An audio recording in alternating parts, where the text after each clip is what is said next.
अपने दुग्गल साहब का एक वीडियो डिक्टेटरशिप चर्चा का विषय बना हुआ है। इस वीडियो पर गजब की चर्चा हो रही है और ये बड़े आश्चर्य की बात है। कुकू एफएम की पैदाइश दुग्गल साहब का ये वीडियो विशुद्ध रूप से प्रोपेगेंडा है और अपनी धूर्त शक्ल के साथ ये इंसान लाल पीली स्क्रीन करके 25 मिनट तक ये बताता है कि भारत में कैसे तानाशाही है और मोदी जी एक तानाशाह है और भारत का लोकतंत्र ना होकर के नॉर्थ कोरिया की तरह एक तानाशाही है। 3-4 दिन से एक यूट्यूबर ध्रुव राठी, हाँ वही सही पकड़े हैं, अपने दुग्गल साहब का एक वीडियो डिक्टेटरशिप चर्चा का विषय बना हुआ है। नमस्कार साथियों, आप सभी का बहुत स्वागत है। मैं हूं डॉक्टर महावीर जाखड़ और आपका स्वागत है मेरे चैनल पर डॉक्टर एम हॉक्स पर। 3-4 दिन से एक यूट्यूबर ध्रुव राठी, हाँ वही सही पकड़े हैं, अपने दुग्गल साहब का एक वीडियो डिक्टेटरशिप चर्चा का विषय बना हुआ है। इस वीडियो पर गजब की चर्चा हो रही है और ये बड़े आश्चर्य की बात है। कुकू एफएम की पैदाइश दुग्गल साहब का ये वीडियो विशुद्ध रूप से प्रोपेगेंडा है और अपनी धूर्त शक्ल के साथ ये इंसान लाल पीली स्क्रीन करके 25 मिनट तक ये बताता है कि भारत में कैसे तानाशाही है और मोदी जी एक तानाशाह है और भारत का लोकतंत्र ना होकर के नॉर्थ कोरिया की तरह एक तानाशाही है। जो सोचते हैं कि भारत में लोकतंत्र है वो लोग विशुद्ध रूप से अंधभक्त हैं और जिनको लगता है कि मोदी जी एक तानाशाह है वो लोग समझदार हैं। सबसे पहली बात तो यह है कि मोदी जी कितने कमजोर टाइप के तानाशाह है जो एक यूट्यूबर का अकाउंट बंद नहीं करवा सकते। कितने कमजोर तानाशाह है जो 8-8 नोटिस भेजने पर भी एक राज्य के सीएम केजरीवाल उर्फ गिरगिट ईडी के सामने पेश नहीं हो रहा। मोदी जी कैसे तानाशाह है जिनको कुछ स्वघोषित सर्वश्रेष्ठ पत्रकार दिन रात पानी पी के मोदी जी की बुराई करते हैं, जिनके अनुसार अब तक कम से कम 50 बार तो लोकतंत्र मर चुका है। एक पत्रकार को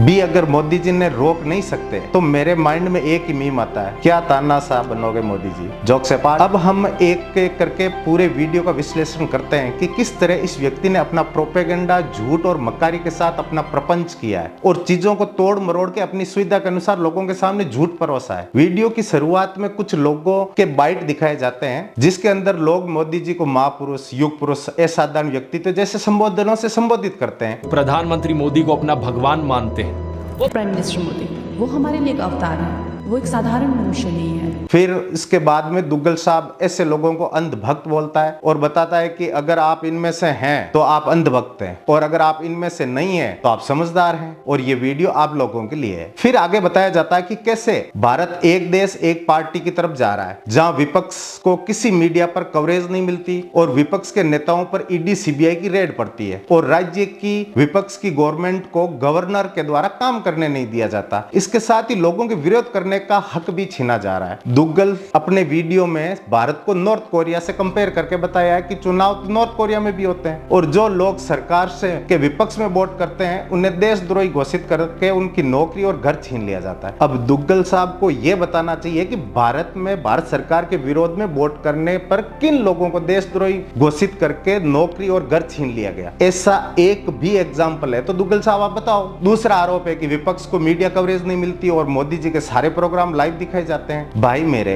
ये तय करने का हक सिर्फ और सिर्फ मीडिया का है और मीडिया वही दिखाएगा जो लोगों को पसंद है और मोदी जी को लोग देखना पसंद करते हैं। अगर नहीं देखना चाहते तो मीडिया पे मोदी जी की शक्ल ही नहीं दिखाई देती। अब समझने वाली बात यह है कि चैनल राहुल गांधी की यात्रा में क्या दिखाते हैं उनके भाषण, जिसमें वो लोगों से बोलता है तुम्हारे अंदर दम नहीं है, तुम लोगों के अंदर हिम्मत नहीं है, तुम्हारा कुछ नहीं हो सकता, तुम्हारी जाति क्या है, तुम्हारा मालिक ओबीसी है। इस तरह की बकवास को कोई मीडिया क्यों दिखाना चाहेगा और लोग सुनेंगे भी क्यों। राहुल गांधी या अरविंद केजरीवाल ने कभी भी मोदी जी से बेहतर अपना देश के लिए क्या विजन है, क्या सोच है, लोगों के लिए ऐसी असाधारण सोच या विजन है तो बताओ। देश आपको सुनेगा, आपको चुनेगा, पर नहीं, आपके पास एक चीज है कि मोदी को हटाओ, हमें पीएम बनाओ। हमारे पास कुछ मुफ्त की घोषणाएं हैं कि बिजली फ्री, पानी फ्री और यही सारी फ्री की मार आम आदमी के ऊपर होगी जो भारत जैसे विकासशील देश के लिए कैंसर होगी। ये सारी फ्री की घोषणाएं जातिगत राजनीति, व्यक्तिगत टिप्पणियां देश को 8 दशक पीछे ले जाने के सिवा और कुछ नहीं देगी।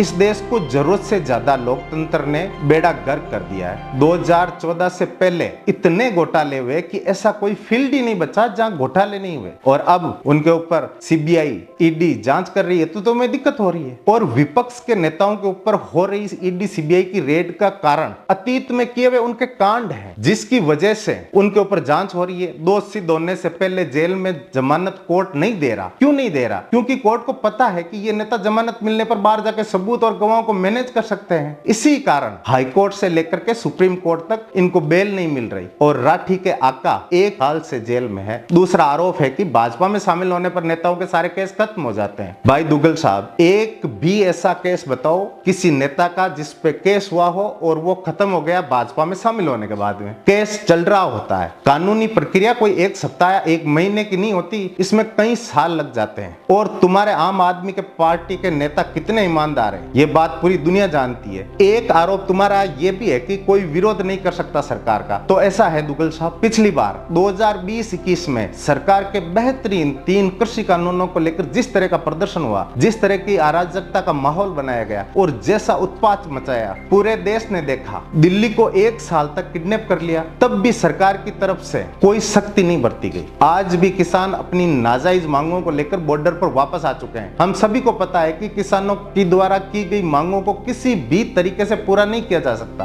पता है। फिर भी जरूरत से ज्यादा लोकतंत्र के कारण सामान्य लोगों के मौलिक अधिकारों का अल्फा बीटा गामा हो रहा है। तुम्हारी और तुम्हारा अकाउंट की दिक्कत यह है कि मोदी का कोई तोड़ नहीं मिल पा रहा, उनके ऊपर आरोप तक लगाने की हैसियत नहीं है एक भी घोटाले या भ्रष्टाचार की। तुम्हारे अंदर मोदी के ऊपर और लोगों की ऐसी तानाशाही चाहिए। भाई लोगों को ना, आज जिस तरह की तुम्हारे अकॉर्डिंग अगर तानाशाही है तो लोगों को ऐसी तानाशाही चाहिए। हम जरूरत से ज्यादा लोकतंत्र के कारण सामान्य लोगों को अब उल्टियां होने लग गई है। 2014 से पहले वाला लोकतंत्र चाहिए ही नहीं। आज इसी तानाशाही में मुझे वर्ल्ड क्लास दुनिया की best road highway infrastructure use करता हूँ जब भी बाहर निकलता हूँ। घर और ऑफिस में 24 आवर्स बिजली मिल रही है। दुनिया में सबसे कम महंगाई दर को देख रहा हूँ। 10 साल पहले जो चीजों के रेट थे वही आज है। 10 साल बाद देख रहा हूँ लोगों को MSME के अंडर बिजनेस लोन मिल रहा है। 80 करोड़ लोगों को राशन मिल रहा है, चाहे वो इसे अपने पशुओं के आहार के रूप में काम में ले। दुनिया की बेहतरीन टेक कंपनियां देश में निवेश कर रही है, अपने प्लांट लगा रही है। भारत मोबाइल एक्सपोर्ट में टॉप पर है। हमारी रक्षा जरूरतों के लिए आत्मनिर्भर बन रहे हैं और ब्रह्मोस और तेजस जैसे फाइटर प्लेन एक्सपोर्ट कर रहे हैं दूसरे देशों को। विमान वाहक, डेस्ट्रॉयर, सबमरीन देश के अंदर बन रहे हैं। सेमीकंडक्टर प्लांट जैसी अल्ट्रा हाईटेक टेक्नोलॉजी के भारत में प्लांट लग रहे हैं। और हम सबको यही तानाशाही कम से कम 25 से 30 साल और बिना किसी रुकावट के चाहिए और रहेगी भी। और तुम्हारी इसी जलन, इसी रुदन, इसी तानाशाही के लिए कॉम्प्लीमेंट मानकर तुम्हारा बहुत बहुत धन्यवाद।